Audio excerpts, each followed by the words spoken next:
Welcome to my new drink, which I call a NespressZero. Coke Zero, a glass of ice, my metal straw, because no one's using plastic anymore, and a freshly brewed Nespresso espresso. Anywhere you go, this is so easy to ask for because Coke Zero is ubiquitous, and an espresso will also be ubiquitous. Ice increases the process of nucleation, which means a lot more foaming.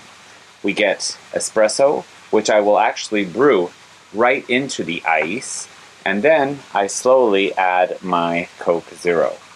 The nice thing about this is you have to be careful because it will make lots and lots and lots of milky-like foam and a wonderful treat. It's an extra shot to your Coke Zero.